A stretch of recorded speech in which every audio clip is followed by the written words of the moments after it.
प्यारे विद्यार्थियों नमस्कार। आज हम सृजन पुस्तक का 8वां अध्याय कविता के बहाने कुंवर नारायण द्वारा रचित पाठ का अध्ययन करेंगे। कुंवर नारायण द्वारा रचित जो कविता है अपने पाठ्यक्रम में दो हैं। एक तो है कविता के बहाने और दूसरी है बात सीधी थी पर। सबसे पहले बात हम करेंगे कविता के बहाने जो कविता है उस पर, और उससे भी पहले हम बात करते हैं कवि कुंवर नारायण के जीवन परिचय के बारे में, साहित्यिक योगदान के बारे में। एक तो प्यारे विद्यार्थियों, जो कवि परिचय पर आधारित 4 नंबर का जो प्रश्न आता है, तो कवि कुंवर नारायण के जीवन परिचय पर आधारित भी ये जो प्रश्न है ये पूछा गया है। और ये जो प्रश्न पूछा गया है ये 2018 में इन पर ये प्रश्न पूछ लिया गया है। वहीं पर बात करें कवि कुंवर नारायण के जीवन की, तो ये तीसरे तार सप्तक के कवि हैं। अब यहाँ पर एक बात आती है कि तार सप्तक का क्या मतलब है। जैसे कि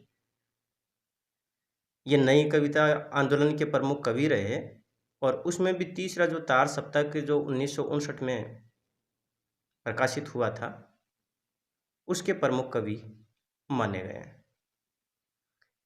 तार सप्तक की बात आती है तो ये समझिएगा कि तार सप्तक में जैसे कि 1943 में जो अगेई जी थे, कवि अगेई, सच्चिदानंद हीरानंद वात्स्यायन अगेई, इन्होंने 7 नए कवियों का जो समूह था उनकी रचनाओं का संकलन करके और फिर प्रकाशन करवाया। उनका संकलन भी किया और प्रकाशन भी करवाया।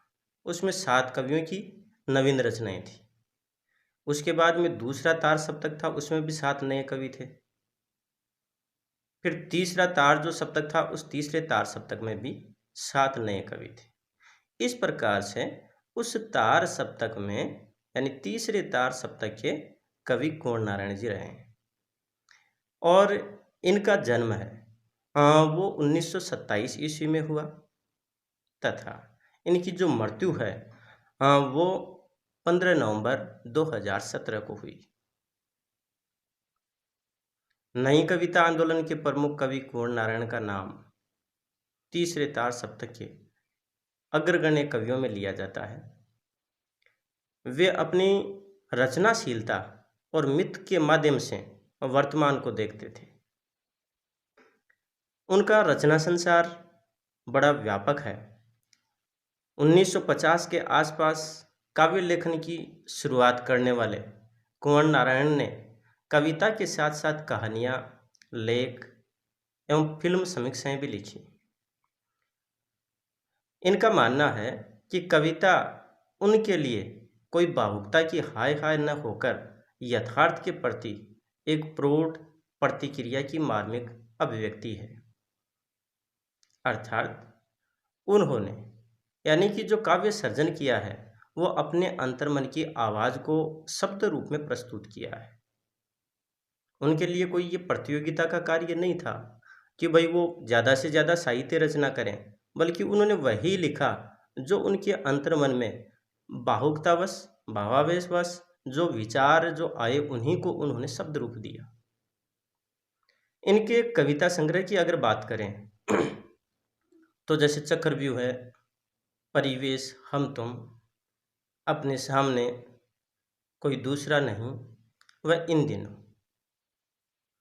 और इनके 2 मुख्य खंड काव्य हैं। एक तो है आत्मजयी और दूसरा है वाद सर्वा के बहाने। आकारों के आसपास इनकी कहानी संग्रह है। इनके अलावा आज और आज से पहले नामक समीक्षा ग्रंथ भी इन्होंने लिखा है।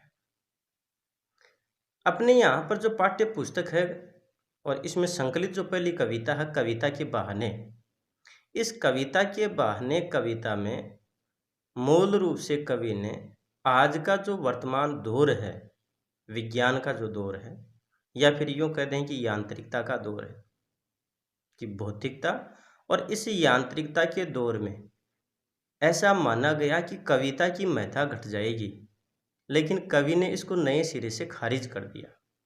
कवि का कहना था कि कविता की महत्ता थी, कविता की महत्ता है और कविता की महत्ता बनी रहेगी।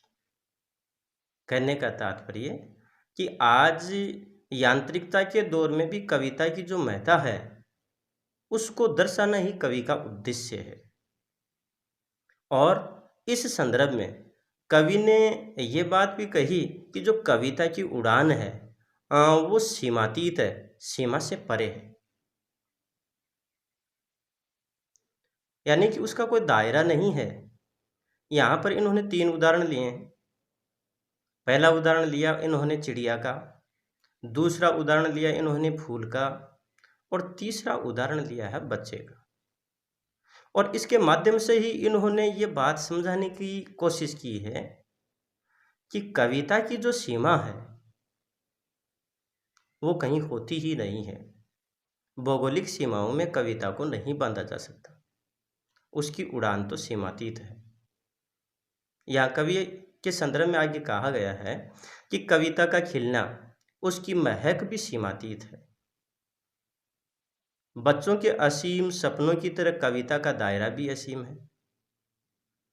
और जहाँ पर भी सृजनात्मक ऊर्जा होती है, निर्माण की जहाँ पर ताकत होती है, वहाँ सीमाओं के दायरे स्वतः ही टूट जाते हैं। इसी क्रम में दूसरी कविता भी इनकी है और वो है बात सीधी थी पर। यहाँ पर जो कवि है उसने भाषा और जो कथ्य है दोनों के संदर्भ में बात कही है।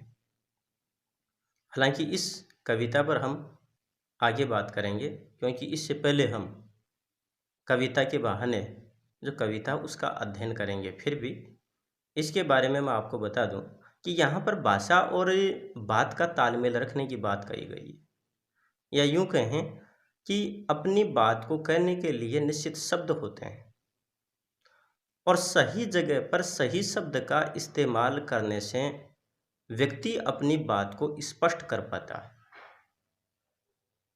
यहाँ पर कवि के संदर्भ में कहा गया कि ज़्यादा घुमावदार जो भाषा के चक्कर में कभी कभी सीधी बात भी उलझकर अग्राह्य बन जाती है, अर्थात समझ से परे हो जाती है।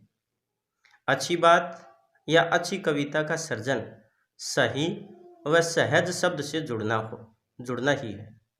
तो सबसे पहली जो कविता है उसमें हम बात करते हैं कि कविता के बहाने। यहाँ पर कवि कह रहे हैं कि कविता एक उड़ान है चिड़िया के बहाने। कविता की उड़ान भला चिड़िया क्या जाने, बाहर भीतर इस घर उस घर, कविता के पंख लगा उड़ने के माने, चिड़िया क्या जाने।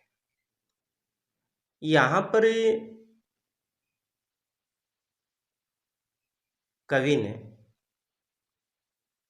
कविता के संदर्भ में जो बात कही है और चिड़िया का उदाहरण लेते हुए ये बात कही है, यहाँ दोनों में समानता करते हुए कविता की महत्ता को प्रस्तुत किया है। कवि यहाँ पर जो बात कर रहे हैं कि कविता एक उड़ान है चिड़िया के बहाने, तो कवि कह रहे हैं जिस प्रकार से चिड़िया उड़ान भरती है उसी प्रकार से कविता भी उड़ान भरती।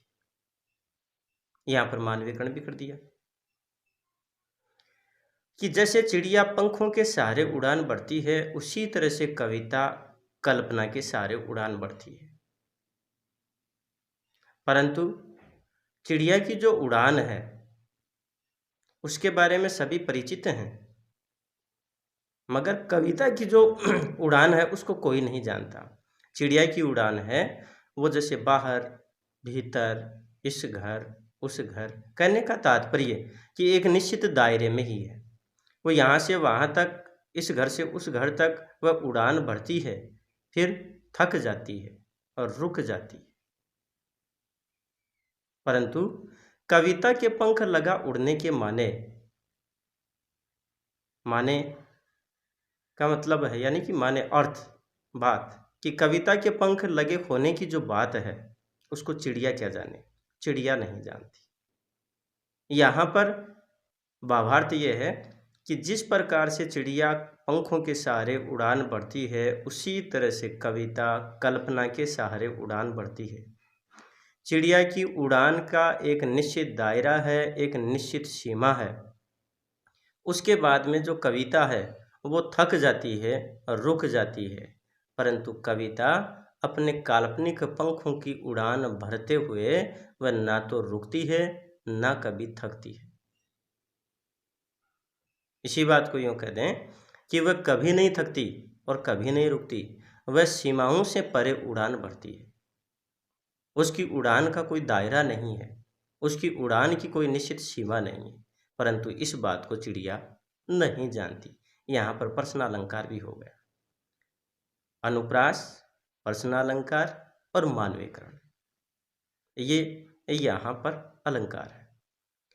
उसके बाद में जो कवि ने दूसरा उदाहरण दिया, और जो दूसरा उदाहरण लिया यहाँ पर, यहाँ कवि हैं और वो कह रहे हैं कि कविता एक खिलना है फूलों के बहाने।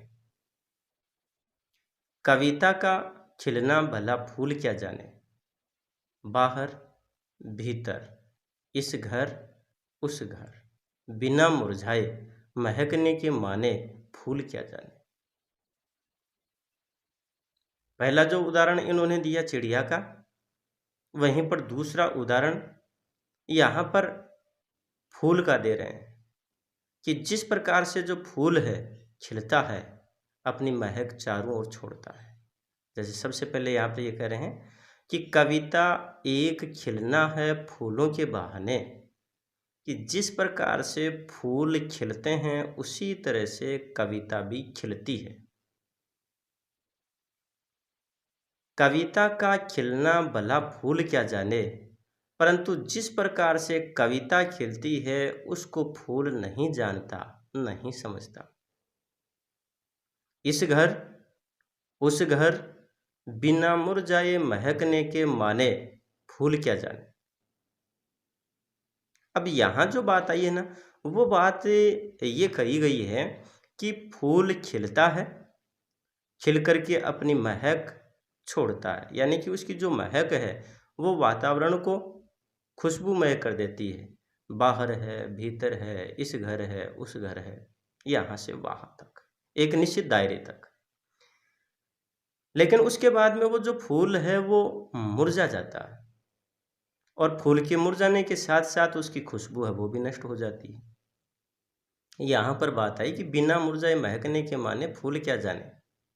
ये बात कविता के संदर्भ में है कि जो फूल है, फूल की जो स्थिति है वो तो ये है कि वह निश्चित समय में खिलता है, निश्चित समय तक उसकी जो महक है वो चारों ओर वातावरण में बनी रहती है। जैसे ही फूल मुरझा जाता है उसी के साथ में उसकी खुशबू भी नष्ट हो जाती है। परंतु जो कविता है और वो कविता भी खिलती है, उसके भीतर भी महक होती है, और कविता की जो महक है हमेशा बनी रहती है। क्यों? क्योंकि कविता कभी मुरझाती नहीं है। अब यहाँ पर बात आई, इसको समझेंगे इस प्रकार से कि जैसे फूल है और वो पत्तियों के रूप में, पंखुड़ियों के रूप में खिलते हैं, कविता शब्द रूप में खिलती है। शब्दों के माध्यम से एक एक शब्द जुड़ करके और कविता का सृजन होता, निर्माण होता है। पत्ते जो हैं यानी कि पंखुड़ियाँ, पंखुड़ियों के माध्यम से फूल का निर्माण होने के पश्चात उसमें उसके साथ में यानी कि गंध भी होती है, खुशबू भी होती है, महक भी होती है। और यहाँ कविता में भी महक की बात कही गई। अब कविता में महक होने का मतलब है भाव रस, भाव रस का आनंद, कि जैसे ही शब्दों के माध्यम से कविता का सर्जन होता है उसी के साथ साथ उसमें भाव रस आ जाता है, उससे रसानुभूति होती है। लेकिन देखिए दोनों में अंतर, कि फूल के मुरझाने के साथ उसकी खुशबू नष्ट हो जाती है, मगर जो कविता एक बार खिल गई, उसमें भाव रस आ गया, उसके बाद में कभी भी उसकी जो रसमयता है, उसके जो उसका रसास्वादन है वो कभी मिटता नहीं है। व्यक्ति हर समय, हर काल में, हर परिस्थिति में, हर स्थान पर उसका रसास्वादन कर सकता है।